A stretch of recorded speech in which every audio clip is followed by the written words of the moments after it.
Muy buenas tardes a todos y todas.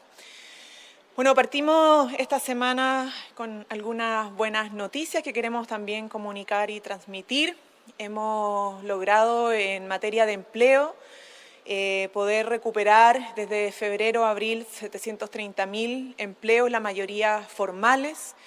Ha disminuido la tasa de desempleo en 2,5.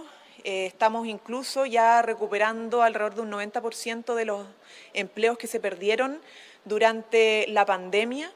Y evidentemente los sectores más rezagados son principalmente las mujeres y por eso es tan importante las medidas que hemos estado desarrollando y desplegando con el Plan Chile Apoya, particularmente para recuperar el trabajo formal de miles de mujeres en nuestro país que han tenido que centrarse lamentablemente casi de manera exclusiva en las labores de cuidado. También queremos destacar que el día de mañana debiese ya poder aprobarse en su trámite final el acuerdo de Escazú, uno de los compromisos de programa que asumimos durante la campaña, que ingresamos la primera semana de haber asumido como gobierno y que ya prontamente va a estar para materializarse y poder decirle a nuestros compatriotas y particularmente a los niños, niñas y adolescentes que son los más preocupados hoy en día de los temas medioambientales, que cumplimos con ustedes y cumplimos con el país y cumplimos también con un compromiso a nivel internacional, porque este desafío no es solamente de nuestro país, sino que es un desafío global.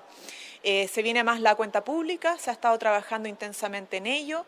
Hoy día tuvimos un intercambio con los presidentes y las presidentas de los partidos del oficialismo, los partidos de gobierno, justamente para reforzar aquellos elementos que consideran necesarios tener en la cuenta pública, que no es solamente para poder dar cuenta al país, valga la redundancia, de lo que se ha hecho en estos 2 meses y medio de trabajo como gobierno, sino que también proyectar los desafíos que tenemos hacia adelante en los 4 años de gobierno que tenemos que enfrentar con mucha decisión, con mucho trabajo colaborativo, con mucho compromiso, porque efectivamente las reformas que hemos comprometido al país, los cambios, las transformaciones son profundas, tenemos que hacerlo con harta legitimidad social y para eso la importancia de las conversaciones, de los diálogos con los distintos actores involucrados, pero también la capacidad de poder empujarlos de manera decidida, entendiendo que son muchos temas que están pendientes hace décadas en nuestro país. Hablamos de justicia tributaria, hablamos de una reforma profunda en la salud, hablamos de una reforma profunda en materia de pensiones, en materia de cuidados, en materia medioambiental, de modelo de desarrollo, entre otras áreas. Por lo tanto, la cuenta pública va a estar, como les decía, principalmente enfocada en dar información de lo que se ha hecho, pero también proyectar lo que viene en estos desafíos que hemos asumido con mucha responsabilidad como gobierno, enfrentar y empujar. Somos un gobierno de cambios, pero que también tiene presente todos los días la urgencia. Y por eso que la proyección de los cambios va siempre acompañada de las medidas que como país nos invitan, ¿cierto?, a asumir, porque son urgentes, como los temas de seguridad y el costo de la vida. Y por otro lado, les mencionaba algo sobre justicia tributaria y en esto quisiéramos destacar y volver a recordar que esta semana finalizan los diálogos para un nuevo pacto tributario que avance justicia tributaria pero que también habilite cambios profundos. Y queremos destacar de esto, dado que cierran los diálogos tributarios, que esta es una experiencia que nunca se había hecho antes en nuestro país.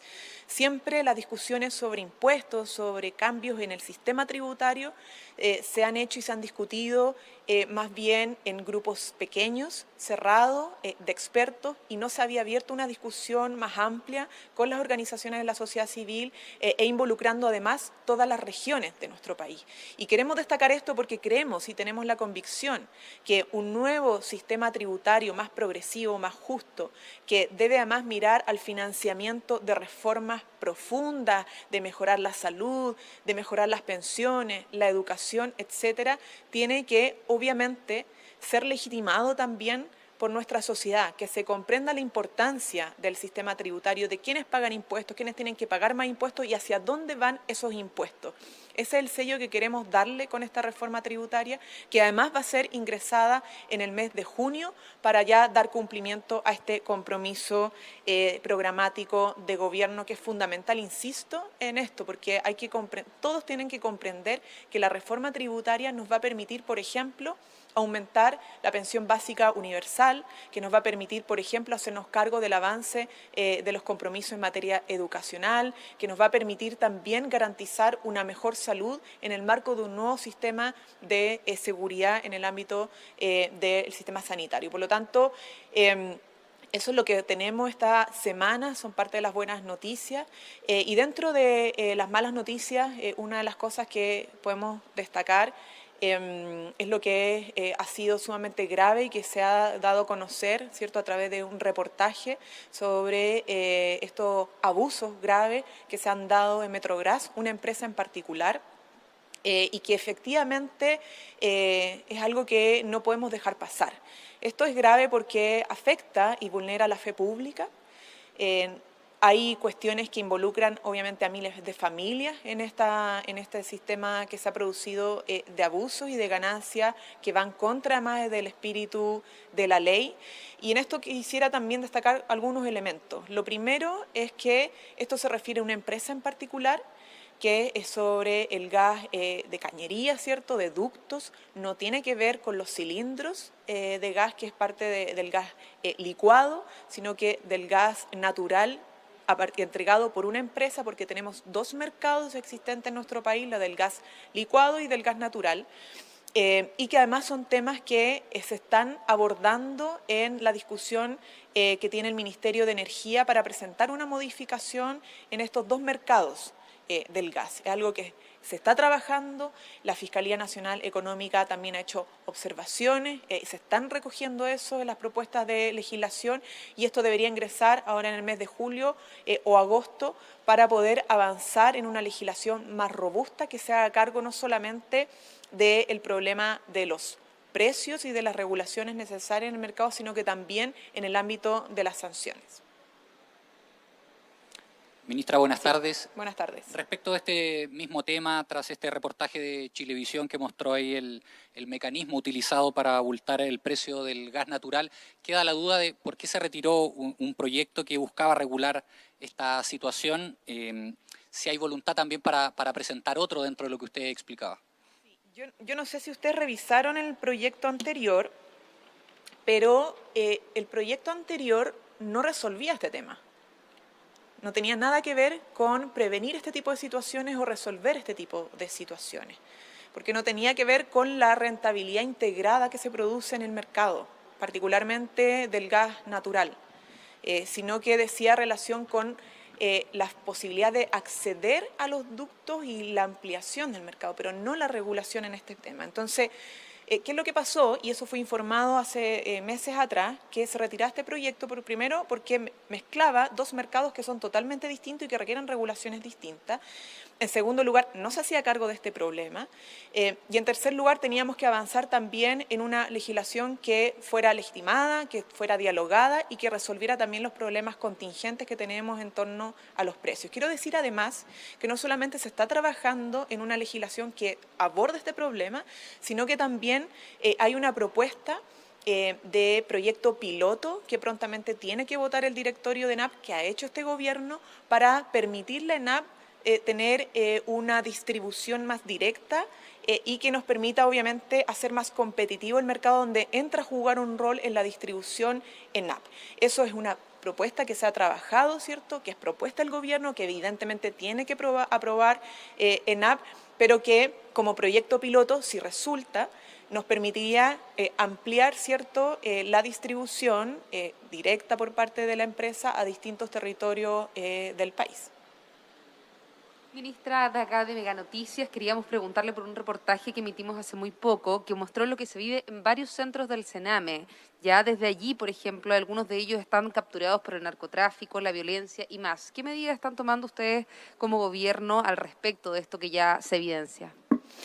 Bueno, desde la primera semana se ha estado trabajando, hay una coordinación entre instituciones para ir resolviendo varios de los aspectos que se arrastran, ¿cierto?, sabemos hace mucho tiempo en los centros del Sename, particularmente desde el Sename, que está de la mano de la cartera de Justicia, con Gendarmería y entregando herramientas, temas de infraestructura, de seguridad, de patrullaje, distintos mecanismos que no voy a entrar a detallar más, le corresponde a justicia, pero eso se ha estado trabajando desde la primera semana en que asumimos. Por cierto que la situación sigue siendo muy grave y ahí que esperamos que obviamente toda la nueva institucionalidad empiece ya a operar en su 100% para que los cambios que son más de fondo puedan irse resolviendo. Pero mientras tanto, estas mesas de trabajo interinstitucionales han estado desarrollando una labor en concreto para atender a situaciones coyunturales y específicas de los centros.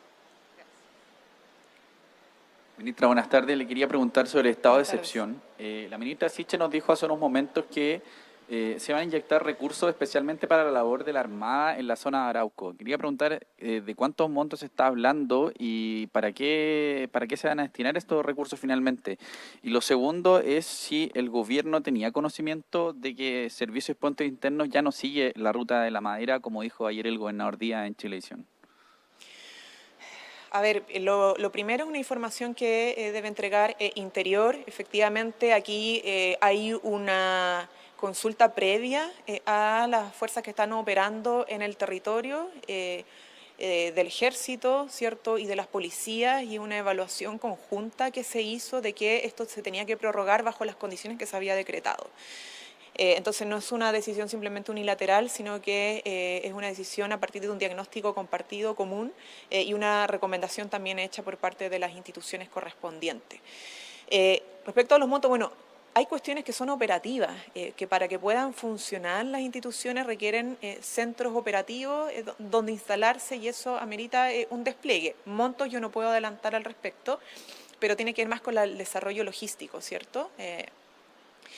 Y sobre lo de servicios e impuestos internos, me parece grave. Nosotros obviamente vamos a recabar antecedentes, porque uno de los compromisos que hemos asumido como gobierno y en el cual estamos trabajando es que vayamos a la raíz de los problemas y no solamente nos preocupemos del resultado final de la cadena de la comisión de delitos, sino que el origen, y eso implica perseguir la ruta del dinero.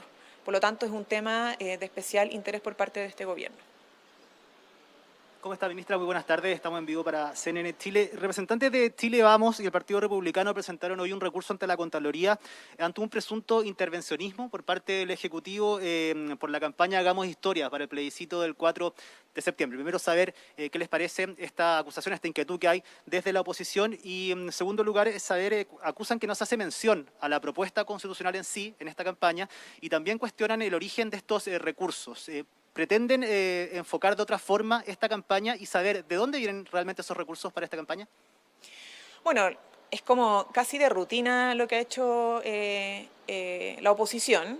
Nosotros sabíamos que hiciéramos lo que hiciéramos, iban a haber acusaciones de intervencionismo. Esto pasa lamentablemente siempre, pero es sumamente infundada la crítica. Esta es una campaña, ¿cierto?, que corresponde a la primera fase, donde toda la parte creativa estuvo a cargo del propio gobierno, este ministerio en particular, que está centrada, ¿cierto?, en contar el proceso histórico, el lugar donde estamos situados en la historia de nuestro país, porque las constituciones también son nuestro patrimonio inmaterial, y lo que entregamos es justamente información, porque debemos entregar información. Esto es un deber del gobierno, porque no solamente tenemos que decirle a los ciudadanos y ciudadanas que tienen derecho a votar, sino que tienen derecho a votar informadamente. Distinto es la fase de la campaña que dice relación con los contenidos. Esa campaña está en proceso de licitación, que es conocido públicamente, porque la licitación es pública, los montos asociados a la licitación son de público conocimiento, y esa fase de la campaña, que no es Hagamos Historia, sino que es otra, va a decir relación con los contenidos cuando ya esté completamente cerrado la propuesta de nueva constitución en todos los aspectos, ¿cierto?, que hoy día se están también discutiendo, transitorios, etcétera. Y esa parte obviamente va a estar mucho más centrada en informar sobre ya los temas más de fondo. Pero es una licitación de la cual no podemos tampoco adelantar más porque las bases están ya subidas a la página, ¿cierto? Y entonces yo creo que hay quizá una suerte de confusión también en las fases de la campaña. Aclarar nuevamente que la primera fase, que es Hagamos Historia, que se lanzó en el contexto del Día de los Patrimonios, tuvo un trabajo creativo y financiero a cargo del gobierno directamente, que la otra segunda fase, que va a ser de más contenido, está sujeto a una licitación pública. Y en tercer lugar, es que el deber de gobierno, y así lo señaló también la Contraloría, es de informar para garantizar el derecho al voto informado de todos los ciudadanos y ciudadanas, sea cual sea su opción, apruebo o rechazo, porque tanto aprueben o rechacen, va a ser un momento histórico para el presente y el futuro de nuestro país. Bien, muchas gracias.